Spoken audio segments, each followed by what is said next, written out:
Hello बच्चों, स्वागत है आप सभी का अपने चैनल हिंदी एकेडमी क्लास में। आज के इस नए वीडियो में मैं आप लोगों को बिहारी लाल जी द्वारा रचित भक्ति शीर्षक के दोहे की व्याख्या पढ़ाने से पहले मैं आप लोगों को सर्वप्रथम बिहारी लाल जी का जीवन परिचय बताना चाहते हैं। तो चलिए वीडियो को शुरू करते हैं। बिहारी लाल जी का जीवन परिचय आप लोग ध्यान पूर्वक सुने। क्या लिखा गया है? रीति काल के प्रतिनिधि कवि बिहारी लाल का जन्म सन 1595 ईस्वी के लगभग ग्वालियर के पास बसुआ गोविंदपुर गांव में हुआ था। बिहारी लाल जी का जन्म जो किस सन में हुआ था? 1595 ईस्वी में। किस गांव में हुआ था? बसुआ गोविंदपुर गांव में हुआ था। इनके पिता का नाम केशव राय था। बिहारी लाल जी के पिता का क्या नाम था? केशव राय था। ये मथुरा के चौबे ब्राह्मण थे। इनका बचपन बुंदेलखंड में व्यतीत हुआ। बिहारी लाल जी का जो बचपन बीता वह कहाँ बीता? बुंदेलखंड में बीता। युवावस्था में ये अपनी ससुराल मथुरा जाकर रहने लगे, जिनके बारे में नीचे लिखा गया है। जन्म ग्वालियर जानिए, जन्म ग्वालियर जानिए, खंड बुंदेले बाल, तरुणाई आई सुघर, मथुरा बस ससुराल। जयपुर के मिर्जा राजा जयसिंह के ये आश्रित कब थे? ये किसके आश्रित कब थे? जयपुर के मिर्जा राजा जयसिंह के। जयपुर में रहकर ही इन्होंने अपने एकमात्र ग्रंथ सस्सई की रचना की। किसकी रचना की? सस्सई की रचना की, जिसमें 719 दोहे हैं। कितने दोहे हैं? 719 दोहे हैं। राजा जयसिंह बिहारी का बड़ा सम्मान करते थे। कहा जाता है कि वह इनको प्रत्येक दोहे पर 1 स्वर्ण मुद्रा पुरस्कार के रूप में देते थे। बिहारी लाल की मृत्यु सन 1663 ईस्वी में हुई थी। इनकी रचना जो है बिहारी सस्सई है। भाषा जो है ब्रज भाषा है और शैली जो है मुक्तक शैली है। तो बच्चों, हम आशा करते हैं कि आप लोगों को बिहारी लाल जी का जीवन परिचय समझ में आ गया होगा। तो चलिए अब हम इनके द्वारा रचित भक्ति शीर्षक के दोहे को हम पढ़ते हैं। क्या लिखा गया है? मेरी भव बाधा हरो, राधा नागर सोई, जा तन की झाई परे, श्याम हरित दुति होय। तो इसकी व्याख्या बताने से पहले मैं आप लोगों को सर्वप्रथम इसका प्रसंग बताना चाहते हैं कि इसमें बिहारी लाल जी जो हैं श्री कृष्ण की प्रार्थना ना करके राधा जी से प्रार्थना इसलिए करते हैं क्योंकि उन्हीं के माध्यम से वह श्री कृष्ण के कृपा के पात्र हो सकेंगे। तो चलिए अब मैं आपको इसके कठिन शब्दार्थ को बताते हैं। भव बाधा, भव यानी कि सांसारिक, बाधा यानी कि बाधाएं या रुकावट, हरो यानी कि दूर करो, राधा यानी कि राधा, नागर यानी कि चतुर, सो यानी कि वही, जा यानी कि जिनके, तन की यानी कि शरीर की, झाई यानी कि झलक या प्रतिबिंब, परे यानी कि पढ़ने से, श्याम यानी कि श्री कृष्ण, हरित द्युति, हरित द्युति होय के इसमें जो है कई अर्थ हैं। हरित द्युति हो यानी कि हरा रंग हो जाना, हरित द्युति हो यानी कि हत प्रभ हो जाना, हरित द्युति हो यानी कि प्रसन्न हो जाना। इस हरित द्युति में एक ही शब्द में जो है कई अर्थ चिपकी हुई, अर्थात इसमें एक शब्द के कई अर्थ हैं। जैसे कि हरित द्युति हो यानी कि हरे रंग का हो जाना, हरित द्युति हो यानी कि प्रसन्न हो जाना, हरित द्युति हो यानी कि हतप्रभ हो जाना। तो यहाँ पर जो है श्लेष अलंकार का प्रयोग किया गया है। तो चलिए अब मैं आपको इसकी व्याख्या करके बताते हैं। मेरी भव बाधा हरो, बिहारी लाल जी कहते हैं कि मेरी सांसारिक बाधाओं को हर लो। मेरी भव बाधा, भव बाधा यानी कि सांसारिक बाधाएं, हरो यानी कि दूर करो। मेरी सांसारिक बाधाओं को दूर करो।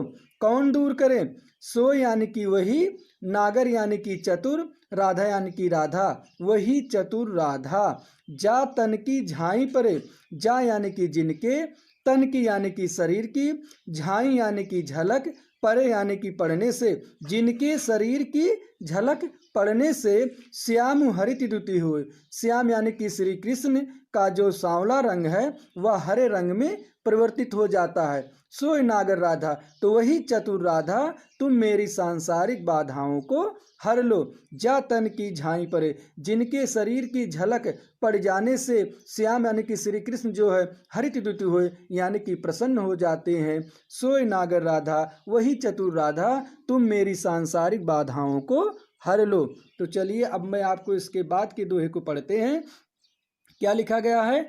मोर मुकुट की चंद्र कुन, यूं राजत नंद नंद, मनु शश शेखर की अकस, किए शेखर सत चंद।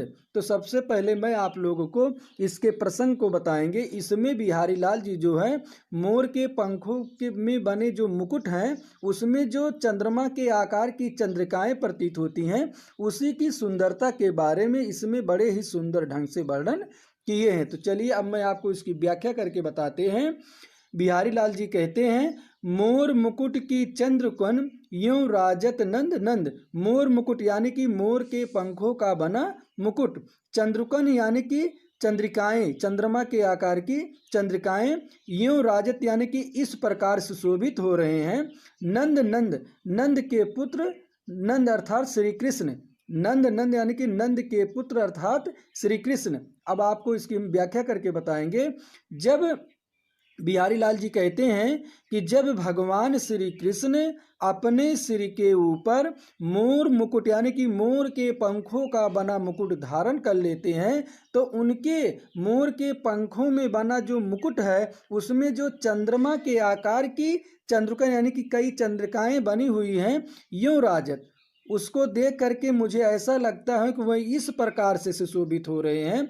मनु शश शेखर की अकस, मनु यानी कि मानो, शश शेखर, शश यानी कि चंद्रमा, शेखर यानी कि सिर, चंद्रमा है जिसके सिर पर अर्थात शिव जी की अकस यानी कि ईर्षावश या प्रतिस्पर्धावश, मानो शंकर की ईर्षावश किए शेखर सतचंद, किए यानी कि धारण किए हैं, शेखर यानी कि सिर पर, सत यानी कि सैकड़ों, चंद्र यानी कि चंद्रमा, अपने सिर के ऊपर वह सैकड़ों चंद्रमा धारण कर लिए हैं। एक बार पुनः फिर से देखिए। मोर मुकुट की चंद्रकन यूं राजत नंद नंद। बिहारी लाल जी कहते हैं जब भगवान श्री कृष्ण अपने सिर के ऊपर मोर के पंखों का बना मुकुट धारण कर लेते हैं तो उनके मोर के पंखों के बने मुकुट में जो चंद्रमा के आकार की कई चंद्रिकाएं प्रतीत होती हैं, यूं राजत, वो ऐसे प्रतीत हो रही, ऐसे सुशोभित हो रही हैं कि उनको देख करके मनु शेखर की अकस, मानो शंकर की ईर्षावश किए शेखर सतचंद, श्री कृष्ण भगवान जो है अपने सिर के ऊपर सैकड़ों चंद्रमा धारण कर लिए हैं। तो देखिए यहाँ मनो शब्द आया है इसलिए इसमें जो है उत्प्रेक्षा अलंकार है, इसमें जो है संभावना व्यक्त की गई है। जहाँ पर मनु, मानो, जन, जानो आदि वाचक शब्द आ जाएं तो समझ लीजिए वहाँ पर उत्प्रेक्षा अलंकार है। तो चलिए अब मैं आपको इसके बाद के दोहे को पढ़ते हैं। क्या लिखा गया है? सोहत ओढ़े पीतु पटु, सोहत ओढ़े पीतु पटु, श्याम सलौने गात, मनो नीलमण शैल पर, आतो पर्यो प्रभात। तो इसकी व्याख्या बताने से पहले मैं आप लोगों को सर्वप्रथम इसका प्रसंग बताना चाहते हैं कि इसमें बिहारी लाल जी जो है श्री कृष्ण के पीले वस्त्रों की सुंदरता के बारे में वर्णन किए हैं। तो चलिए अब मैं आपको इसकी व्याख्या करके बताते हैं। बिहारी लाल जी कहते हैं, पहले आप इसके कठिन शब्दार्थ को देखें। सोहत यानी कि सुशोभित हो रहे हैं, ओढ़े यानी कि पहने हुए, पीतु यानी कि पीला, पटु यानी कि वस्त्र, पीला वस्त्र, श्याम यानी कि श्री कृष्ण, सलोने यानी कि सुंदर, गात यानी कि शरीर। अब आपको इसकी हम व्याख्या करके बताते हैं। बिहारी लाल जी कहते हैं कि जब भगवान श्री कृष्ण अपने श्याम सलोने गात, अपने सांवले सुंदर शरीर पर पीतु पटु यानी कि पीले वस्त्रों को ओढ़े यानी कि धारण कर लेते हैं तो उनके पीले वस्त्रों की सुंदरता इस प्रकार से सुशोभित हो रहे हैं। मनो नीलमणि शैल पर, मानो नीलमणि यानी कि नीलमणि शैल यानी कि पर्वत पर, आतुप पर्यो प्रभात, आतुप यानी कि धूप, पर्यो यानी कि पड़ रही है, प्रभात यानी कि प्रातः काल, मानो नीलमणि पर्वत पर प्रातः काल की पीली धूपें पड़ रही हैं। एक बार पुनः फिर से देखिए। सोहत ओढ़े पीतु पटु, श्याम सलौने गात। बिहारी लाल जी कहते हैं कि जब भगवान श्री कृष्ण अपने श्याम यानी कि सांवले, सलोने यानी कि सुंदर, गात यानी कि शरीर, जब अपने सांवले सुंदर शरीर पर पीतपट यानी कि पीले वस्त्रों को ओढ़े यानी कि धारण कर लेते हैं, तो उनके पीले वस्त्र इस प्रकार से सुशोभित हो रहे हैं, मनो नीलमण शैल पर, मानो नीलमण पर्वत पर आत्म्यो पर्यो प्रभात, प्रातः काल की पीली धूपें पड़ रही हैं। तो देखिए यहाँ पर भी मनो शब्द आया है, इसलिए यहाँ पर भी उत्प्रेक्षा अलंकार है। तो चलिए अब मैं आपको इसके बाद के दोहे को पढ़ते हैं। क्या लिखा गया है? अधर धरति हरिकै परत, ओठ डीठ पट ज्योति, हरित बांस की बांसुरी, इंद्र धनुष रंग होती। तो इसकी व्याख्या बताने से पहले मैं आप लोगों को सर्वप्रथम जो है इसका प्रसंग बताना चाहते हैं कि इसमें बिहारी लाल जी जो है हरे रंग की बांस की बांसुरी का इंद्रधनुष के समान हो जाने के बारे में बड़े ही सुंदर ढंग से वर्णन किए हैं। तो चलिए पहले मैं आपको इसके कठिन शब्दार्थ को बताते हैं। अधर यानी कि ओठ, धरत यानी कि रखते हैं, हर यानी कि श्री कृष्ण, ओठ यानी कि ओठ, डीठ यानी कि दृष्टि, नेत्र की दृष्टि, पट यानी कि वस्त्र, ज्योति यानी कि प्रकाश, हरित यानी कि हरे, बांस की बांसुरी यानी कि बांस की बांसुरी।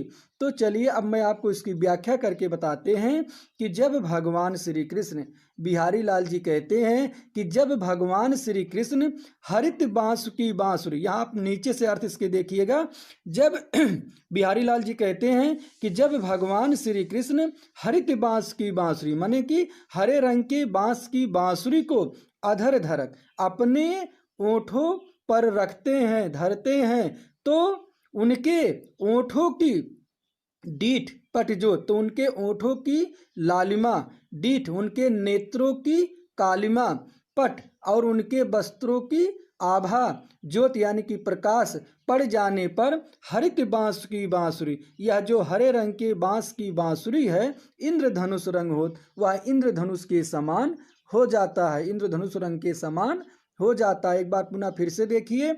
अधर धरति हरिकै परति, ओठ डीठ पट ज्योति, हरित बांस की बांसुरी, इंद्रधनुष रंग होती। बिहारी लाल जी कहते हैं कि जब भगवान श्री कृष्ण ने अपन हरे रंग की बांस की बांसुरी को अपने ओठों पर जो है रखते हैं, तो उनके ओठ की लालिमा, ओठ डीठ पट ज्योत, तो उनके ओठ की लालिमा, डीठ यानी कि नेत्रों की कालिमा, पट यानी कि पीले वस्त्रों की आभा, प्रकाश पड़ जब उस हरे रंग की हरित बांस की बांसुरी जब उस हरे रंग की बांस की बांसुरी पर पड़ती है तो इंद्रधनुष रंग हो।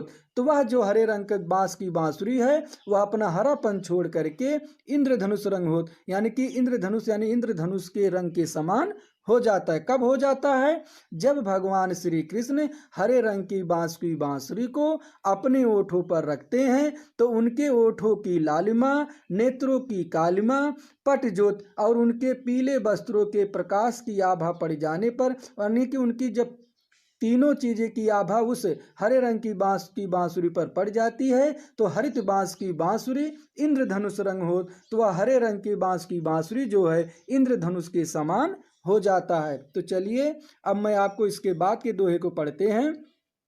या अनुरागी चित्त की गति समझे ना कोई, ज्यों ज्यों बूढ़े श्याम रंग त्यों त्यों उज्जवल होए। तो चलिए मैं आपको इसकी व्याख्या बताने से पहले सर्वप्रथम मैं आपको इसके प्रसंग को बताते हैं कि इसमें जो बिहारी लाल जी जो हैं अपने मन की विचित्र दशा के यानी कि भक्ति के मन की विचित्र दशा के बारे में वर्णन किए हैं। क्या कहते हैं?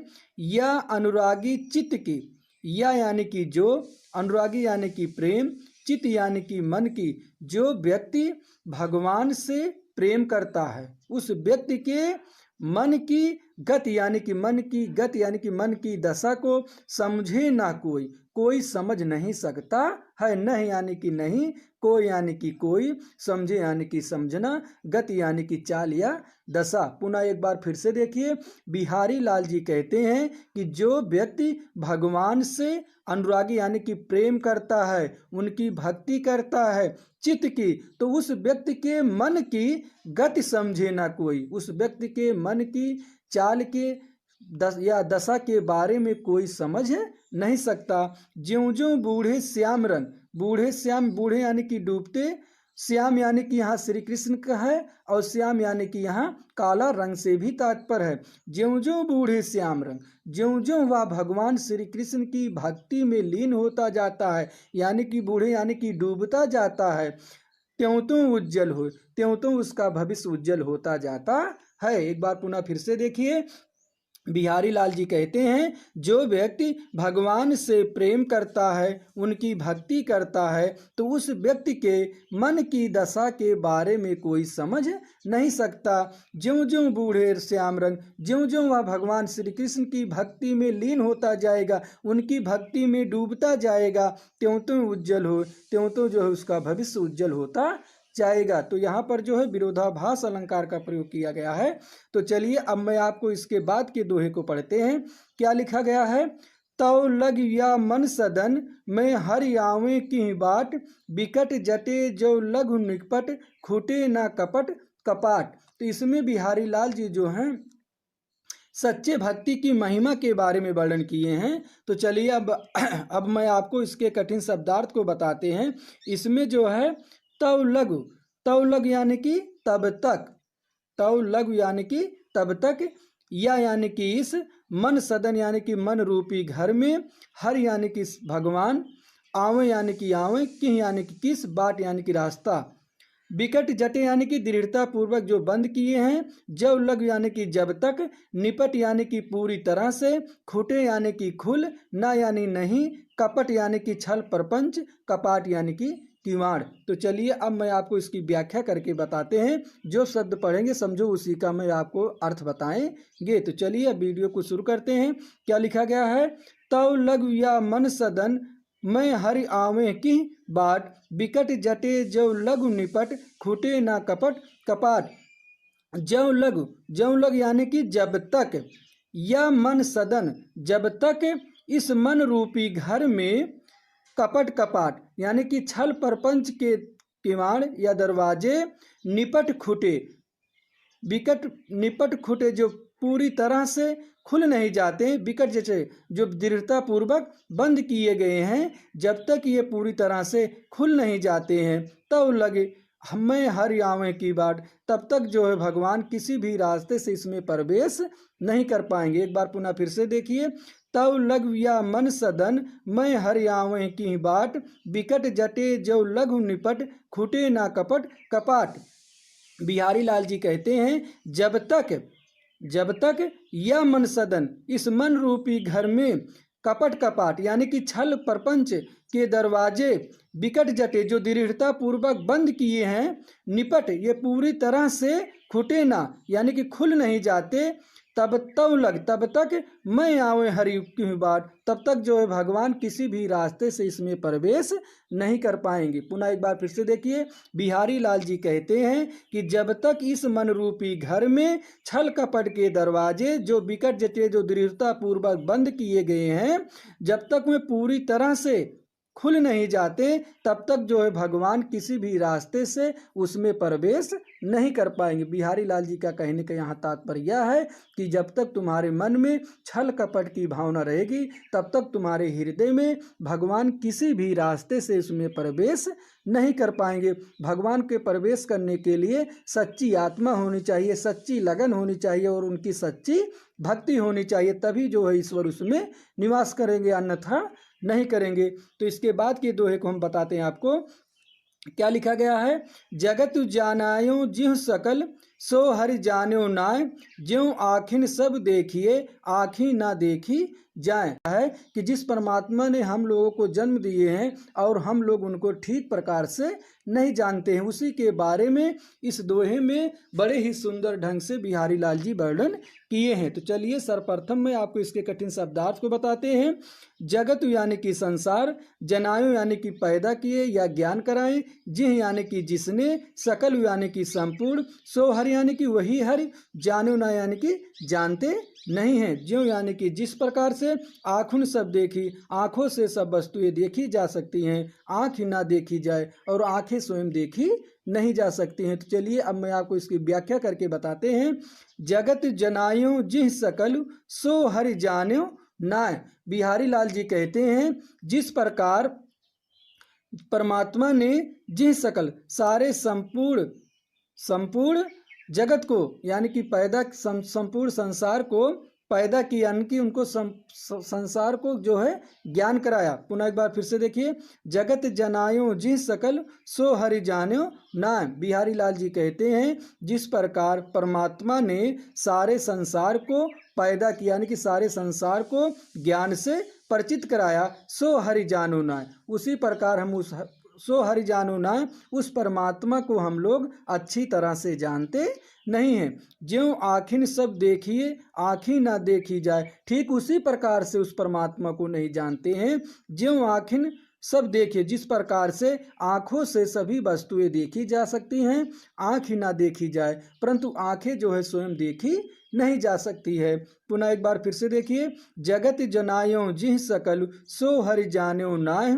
बिहारी लाल जी कहते हैं जिस परमात्मा ने संपूर्ण जगत को ज्ञान कराया, यानी कि उन्हें परिचित कराया, सो हरि जान्यो नाय, उस परमात्मा को हम लोग अच्छी तरह से जानते नहीं, ठीक उसी प्रकार से नहीं जानते हैं। ज्यों आँखों सब देखिए, जिस प्रकार से आँखों से सभी वस्तुएं देखी जा सकती हैं, आँखें ना देखी जाए, लेकिन आँखें स्वयं देखी नहीं जा सकती है, ठीक उसी प्रकार से सो हरि जान्यो नाय, हम लोग भगवान को अच्छी तरह से पहचानते नहीं हैं, उनको अच्छी तरह से जानते नहीं हैं, उनकी अच्छी तरह से भक्ति नहीं करते हैं। तो चलिए अब मैं आपको इसके बाद के दोहे को पढ़ाते हैं।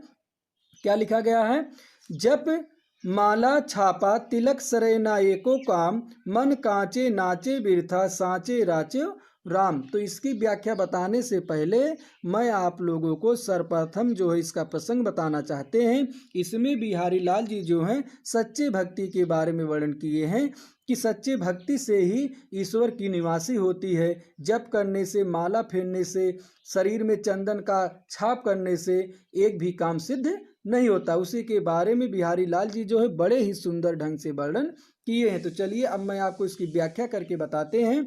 जप माला छापा, बिहारी लाल जी कहते हैं भगवान के नाम का जप करने से, माला फेरने से, छापा यानी कि शरीर में चंदन का लेप लगाने से, तिलक और मस्तिष्क पर जो है तिलक का छाप लगाने से, सरे न एको काम, सरे यानी कि सिद्ध, ना यानी कि नहीं, एको काम यानी एक काम, एक भी काम सिद्ध नहीं होता है। मन कांचे नाचे बिरथा, यदि आपका मन कच्चा है, यदि आपके भक्ति में मन नहीं लगता है, आप ये सब बाहरी दिखावा करते हैं, बाहरी आडंबर करते हैं, यानी कि भगवान के नाम का झूठा जप करते हैं, माला फेरते हैं, शरीर में चंदन का छाप लगाते हैं, मस्तिष्क पर तिलक लगाते हैं, सरे न एको काम, इससे एक भी काम सिद्ध नहीं होता है। मन कांचे नाचे बिरथा, यदि आपका मन कच्चा है तो आप बेकार में इधर उधर नाचते फिरते हैं, आपका ये सब बाहरी आडंबर करना बेकार है। सांचे राचे राम, बिहारी लाल जी कहते हैं यदि आपका मन सच्चा होगा तभी जो है उसमें भगवान निवास करेंगे, अन्यथा नहीं। भगवान के प्रवेश के लिए सच्ची भक्ति होनी चाहिए, सच्चा हृदय होना चाहिए, पवित्र हृदय होना चाहिए, तभी जो है भगवान उसमें निवास करेंगे, अन्यथा नहीं। ये सब बाहरी आडंबर दिखाने से भगवान निवास नहीं करेंगे। जप माला छापा तिलक सरेना ये को काम, बिहारी लाल जी कहते हैं भगवान के नाम का जप करने से, माला फेरने से, शरीर में चंदन का छाप लगाने से, मस्तिष्क पर तिलक का छाप लगाने से, सरे ने एको काम, एक भी काम सिद्ध नहीं होता है। मन कांचे नाचे बिरथा, यदि आपका मन कच्चा है तो आप बेकार में इधर उधर नाचते फिरते हैं। सांचे राचे राम, यदि आपका मन सच्चा रहेगा तभी भगवान जो है उसमें निवास करेंगे। तो बच्चों आज का यह भक्ति दोहे का वीडियो पूर्ण रूप से यहीं पर समाप्त हो जाता है और हम आशा भी करते हैं कि आप लोगों को समझ में ज़रूर आ गया होगा। आप लोग यह वीडियो 2-3 बार देखना जिससे कि आप लोगों को पूर्ण रूप से समझ में आ जाए। तो इसी तरह का वीडियो अब हम अगले वीडियो के साथ मिलते हैं, तब तक के लिए धन्यवाद।